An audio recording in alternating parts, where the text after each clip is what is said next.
Hey everybody, welcome to History Student Reacts. My name is Ethan. As the title suggests, if you didn't know, I'm a history student.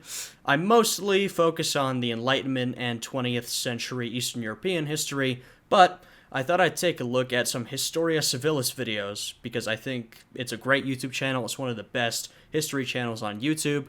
The plan is to watch through all of their videos in chronological order. I might skip some of the really old ones because they're very old at this point.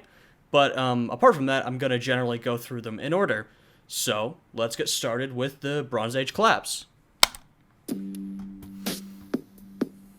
Sometime around the year 1200 BCE, human civilization did an oopsie. Within the short span of one generation, the majority of Earth's most technologically advanced civilizations faced an existential crisis. Nearly all of them failed the test. The resulting collapse was a turning point in human history, similar in scope to the collapse of the Roman Empire. The old world died, and the Bronze Age died with it. Good intro. I will say, to begin, I really do not know much about this topic, but it sounds like it's pretty large in scale, and from what I know in it, it was an extremely major historical event, so I'm interested to learn.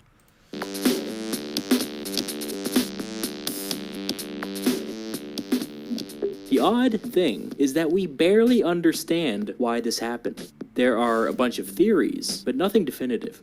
We'll get into that in a moment, but first, an introduction.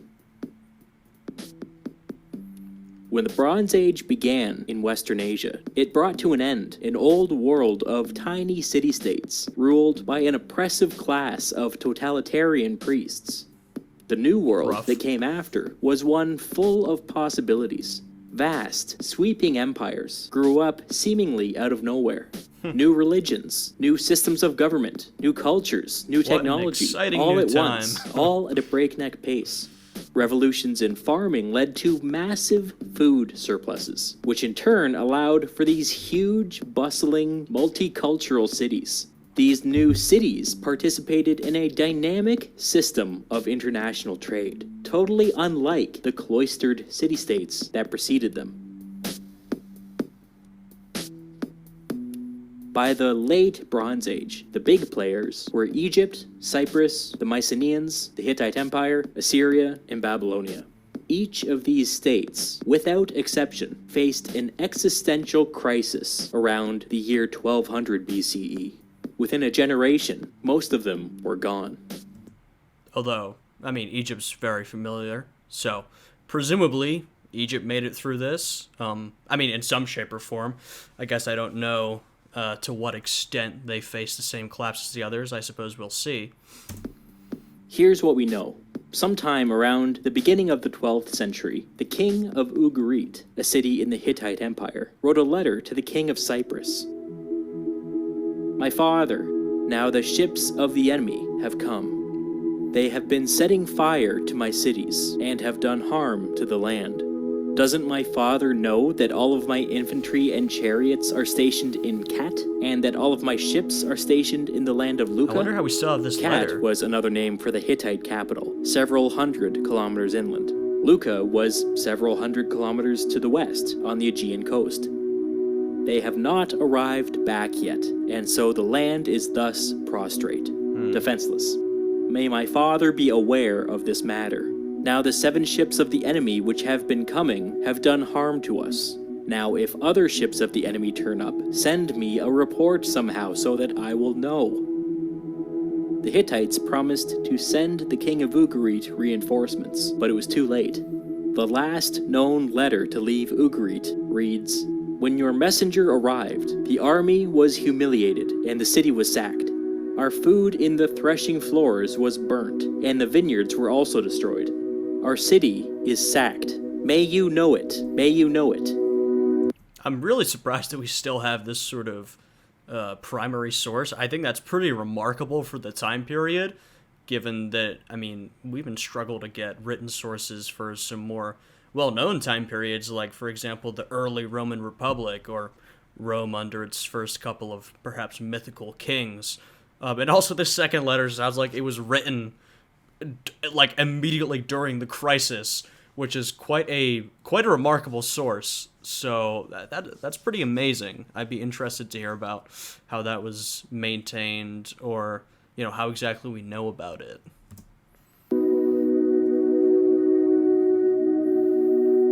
The king of Cyprus was well aware of what was happening on the mainland, but he had problems of his own. Uh-oh. Cyprus was under attack at the same time. Several larger cities, especially on the western coast, were burned, and many of the smaller cities, further inland, were simply abandoned. Wealthy residents buried their valuables, with plans to return once the crisis had blown over. They never returned. Curious.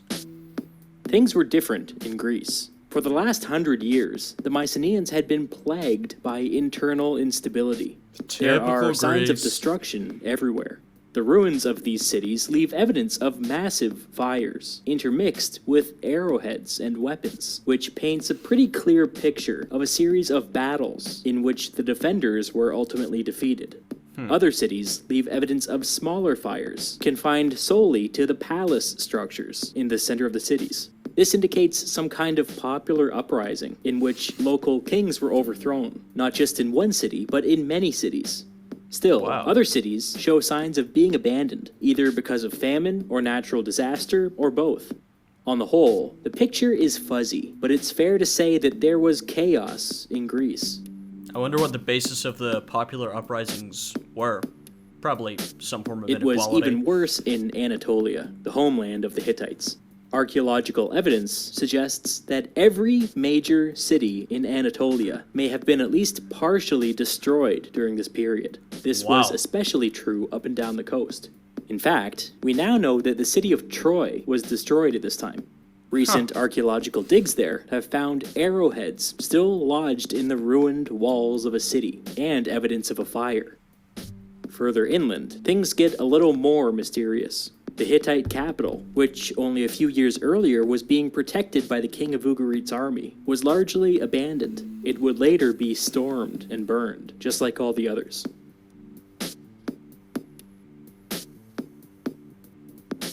For a long time, this abrupt, region-wide collapse was inexplicable. Historians knew that it happened, but they couldn't tell you how or why. But in the second half of the 19th century, Egyptian archaeological discoveries provided a hair-raising and revolutionary explanation for this mysterious collapse. This inscription was discovered in an Egyptian temple in Medinet Habu. It changed our understanding of the late Bronze Age for... I presume that's the pharaoh, sort of in the top right corner there, looking about 3 times as big as everybody else. Although, interestingly, he's wielding a bow in the image, so I suppose it's showing that he's actively fighting. I mean, of course, this is a piece of propaganda, so, we have to see it through that lens, but it's definitely an interesting depiction. And I presume, I'm sure Historia Civilis is going to say, but we're showing some warfare. I suppose that could explain the mass abandonment of cities and settlements throughout the region. Forever. Egyptian pharaoh Ramses III describes several waves of foreign invaders arriving on the shores of Egypt over the course of 30 years. The inscription at Medinet Habu 30 years, reads, wow. "The foreign countries made a conspiracy in their islands. All at once, the lands were removed and scattered in the fray. No land could stand before their arms. They were coming forward toward Egypt, while the flame was prepared before them.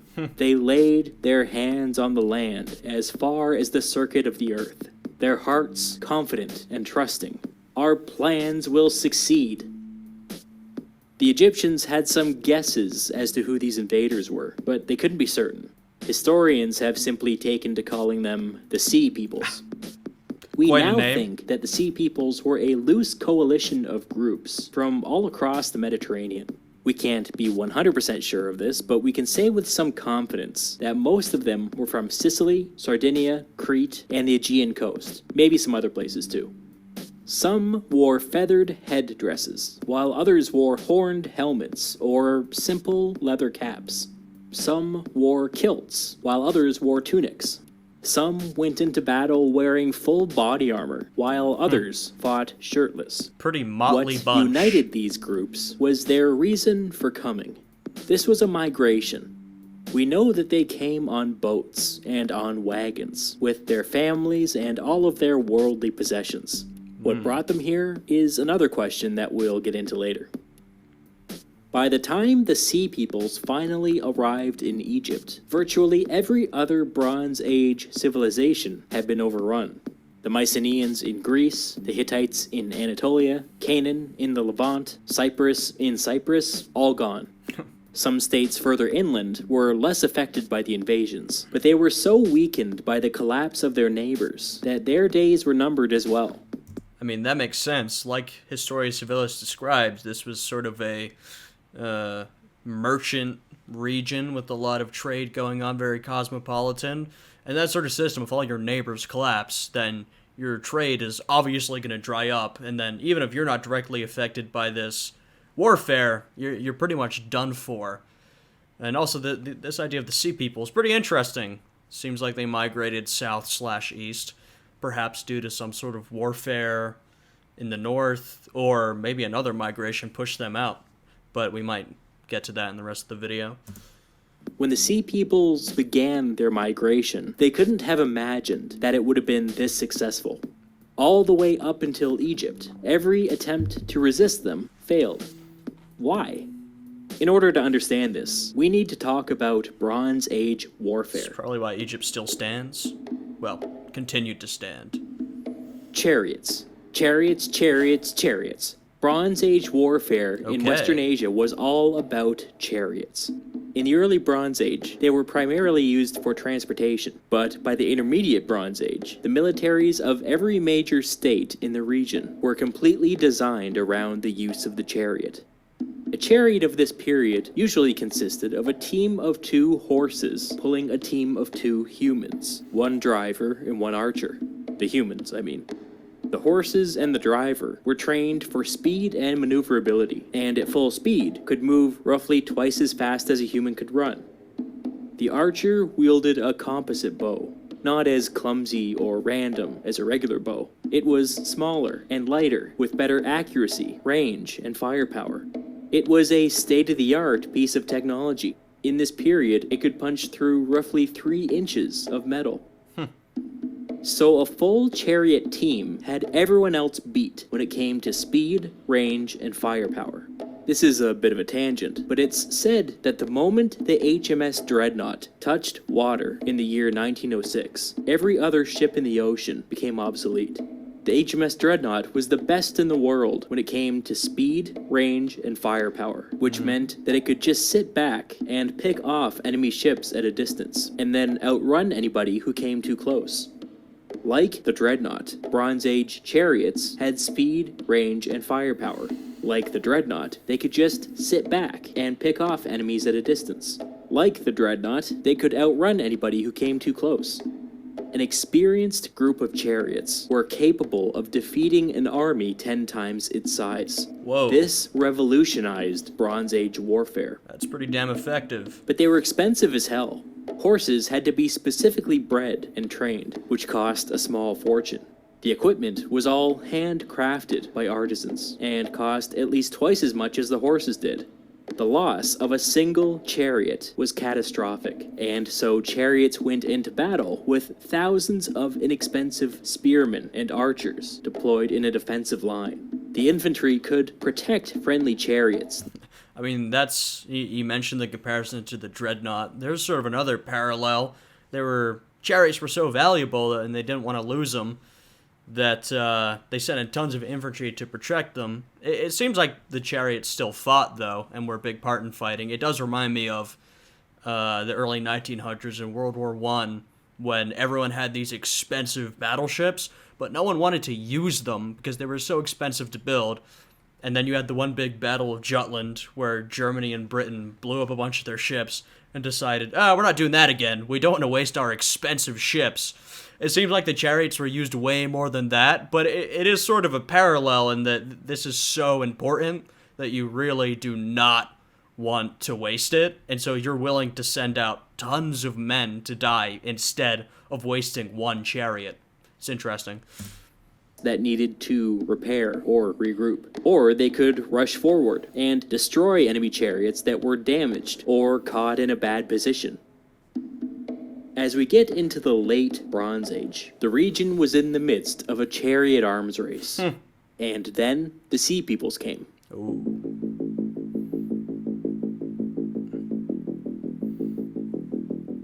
Unlike the Bronze Age civilizations of Western Asia, the Sea Peoples fought on foot. Instead of using spearmen and archers to form a defensive shield for their chariots, the Sea Peoples wielded long swords and javelins, and they fought with an unmatched aggression. I've seen the Sea Peoples described as skirmishers, but I don't think that quite covers it. A much better word I've seen used is runners. The Sea Peoples were runners. They were highly mobile and weren't locked down into tight little groups like the spearmen were. Instead, their way of fighting was to explode outwards in unexpected bursts. This fact made the Sea Peoples chariot killers. The whole reason a chariot was effective was that they could outrun a person on foot. But was the same true of 10 people? 100 people?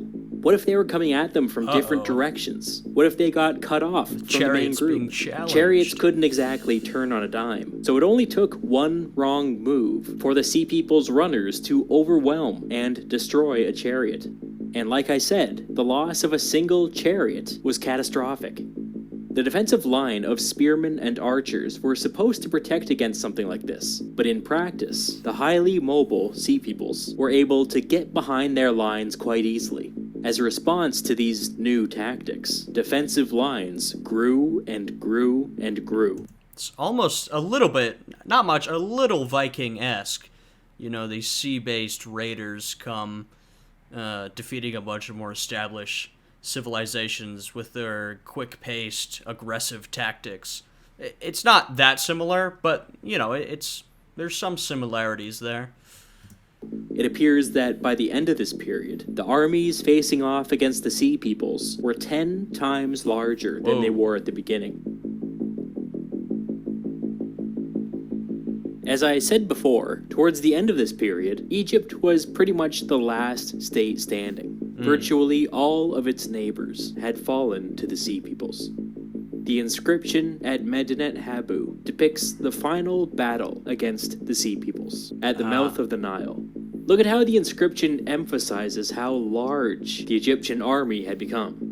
Here's a row of spearmen, and then a row of archers, and here's the pharaoh Ramses III personally leading the battle, standing on the bodies of his enemies. That's pretty metal. And then, of course, here's the mighty chariot, prominently displayed, but not playing a decisive role in the battle. The chariot's not even doing anything at this point. It's stuck in the corner. There's no one even riding it. I guess that definitely gives you a view into how the obsolescence of the chariot came around, I suppose. Clearly, the bulk of the fighting was among the spearmen and the archers. In writing, we are told that the Egyptians protected the mouth of the Nile by making a wall out of ships, each loaded with archers. We're also told that every spearman in Egypt was in position and waiting for the Sea Peoples to land on shore. Wow. The inscription at Medinet Habu tells us the final result of the battle.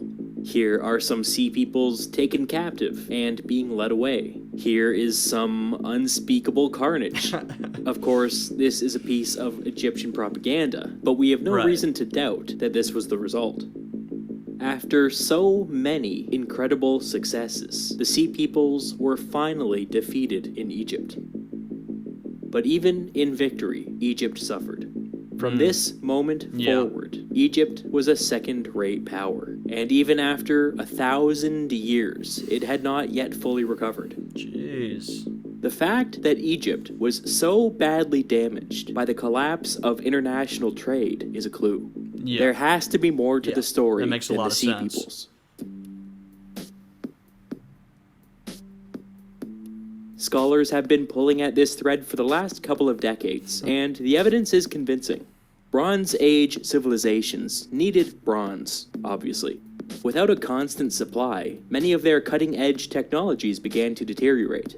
Bronze is made by combining 9 parts copper with 1 part tin.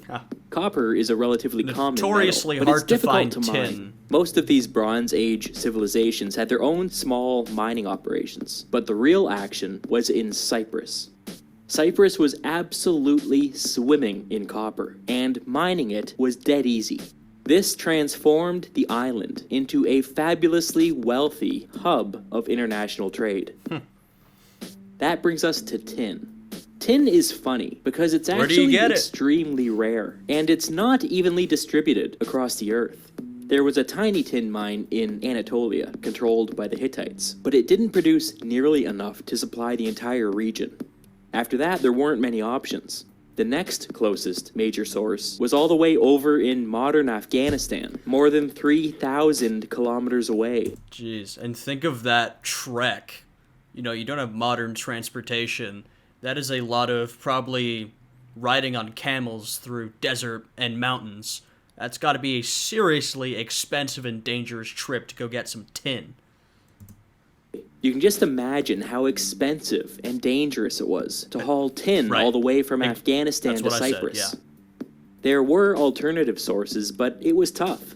There was a smaller mine in Italy and another small mine in Spain, but these alone couldn't meet demand. There wasn't another deposit on the scale of the Afghanistan mine until you get all the way up to Cornwall on the island of Britain. It might shock you to learn that people actually made this trip. It was a risky voyage. That's pretty insane. If you made it back, it was worth it. That's so impressive. As you can see, any disruption to this supply chain meant that it was no longer possible for Bronze Age civilizations to produce bronze, which by very definition was a problem.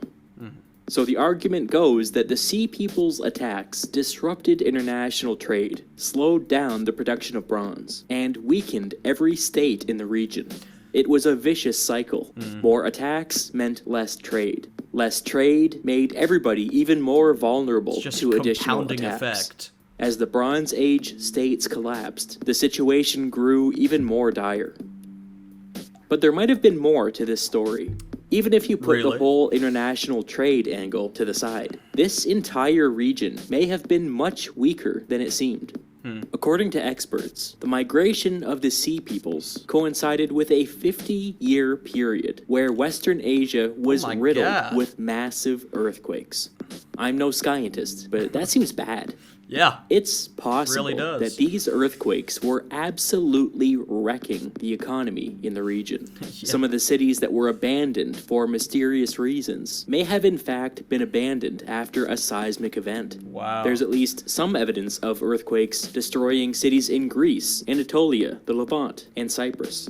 Greece seems to have got the worst of it. Egypt got off easy, which is an interesting fact, considering that they were the only major state left standing. Maybe the earthquakes played a role. Seems like it. So, what brought the Sea Peoples here? For a long time, scholars guessed that some kind of famine in northern Europe caused a domino effect of southward migrations, culminating with the Sea Peoples packing up and fleeing across the Mediterranean Sea. This always made sense on paper, but there was very little evidence to support this theory. Until now. We now know that around this time, there was some kind of environmental emergency. It turns out that, as expected, Northern Europe was badly affected by this, which would have caused that domino effect. Makes sense. But the surprising thing is that the effects were even more severe in the eastern Mediterranean. We now have ancient pollen samples from northern Syria, which seem to point toward a dry event lasting for 300 years, beginning... Okay, I just have to say, that's incredible, you know? The history that I do is mostly reading sources, so the fact that, you know, we can cite stuff like ancient pollen samples to understand ancient environmental crises, I mean, it's absolutely insane. It's way outside my area of expertise, but it's very impressive, and, I mean, it's a great thing for history. I mean, look at all these discoveries we can make now, but it's just, I mean, it's kind of mind-blowing to me, to be honest. Just before the Bronze Age collapse. Pollen samples have also been taken from Cyprus, where things were even worse. These samples indicate that environmental changes were so severe in Cyprus that there was no longer enough rainfall to sustain even basic agricultural activity. Wow. This would have been catastrophic. It may explain why some of the cities were abandoned before the Sea Peoples even came. Similar things have been found in the Levant, Anatolia, and Greece. In fact, in Greece there's evidence that over hundreds of years, plants were evolving to survive a desert-like environment. Oh my god. Some of the letters we find in the city of Ugarit support this finding. Apparently during one of the invasions, there were crop failures across the entire Hittite Empire. One letter from the Hittite king to the king of Ugarit makes an urgent request for grain, ending with, "It is a matter of life and death." Yes. There's another letter from the nearby city of Emar, written during one of the later invasions. It reads, "There is famine in our house. We will all die of hunger. Oh my if you God. do not quickly arrive here, we ourselves will die of hunger. You will not see a living soul from your land." If these reports of environmental emergency are true, and we think they are, the Bronze Age civilizations may have been in a state of crisis before the Sea Peoples even arrived. Yeah, you know, it's honestly surprising how much environmental conditions can affect history. You know, I didn't realize this back when I was learning in high school, but, you know, for example, if you look at something that's more in my area of expertise, the French Revolution, you could argue one of the reasons it happened was because there was a series of bad harvests before the revolution, which led to, you know, a shortage of grain, much higher bread prices. There were a series of riots in the 1770s. So, you know, this is an instance just like the Bronze Age collapse where the environment and environmental conditions played a massive, massive role. But I feel like it's often, you know, sort of understudied in history. And it's definitely good to pay attention to. The best current analysis of the Bronze Age collapse has landed on something called the systems collapse theory. According to the systems collapse theory, the arrival of the Sea Peoples was actually a medium-level threat. Under normal circumstances, the Bronze Age civilizations should have been able to fight them off, but they weren't living under normal circumstances. Changes to the climate had resulted in widespread famine across the region. This resulted in the depopulation of key cities. The famine and the depopulation then led to internal instability, where some local populations rose up and overthrew their ruling classes. We have evidence that this happened with some frequency over this period, Classic series of especially in events Greece. seen throughout history. These factors, and the invasion of the Sea Peoples, caused a collapse in the international trade system, which just made everything all the worse. Oh yeah, and the region was absolutely riddled with earthquakes. Yeah, that doesn't help.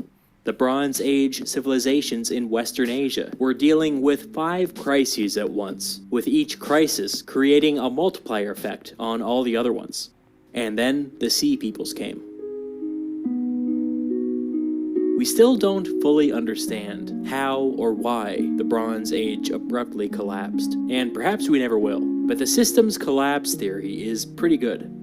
One thing that I will point out is that for all of its clever work collecting pollen samples and studying ancient seismology, the systems collapse theory does slightly de-emphasize the destruction wrought upon Bronze Age civilizations. The fact that countless cities were destroyed is undeniable. We have the physical evidence. The systems collapse theory argues that less of these were destroyed by the Sea Peoples than originally thought. And this might be right. We have all that evidence of environmental changes and earthquakes, but we don't know for sure. Scholarship in this area is still ongoing. There have been significant breakthroughs just within the last 10 years. We may see some definitive answers in our lifetimes. But for now, we don't know. We see the aftermath of the Bronze Age collapse, but when it comes to the root cause, all we have are theories.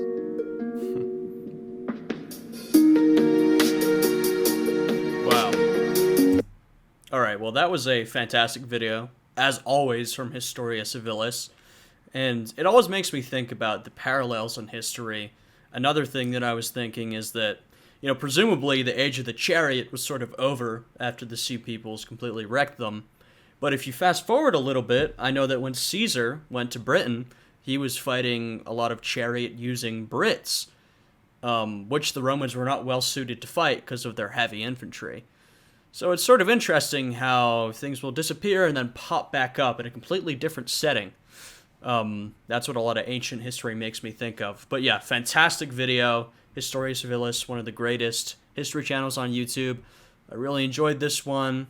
I'm excited to continue on with his videos and with other history videos on YouTube. If you guys have suggestions, let me know in the comments. I hope you guys enjoyed this one. I certainly did. And I will see you again next time. Bye, guys.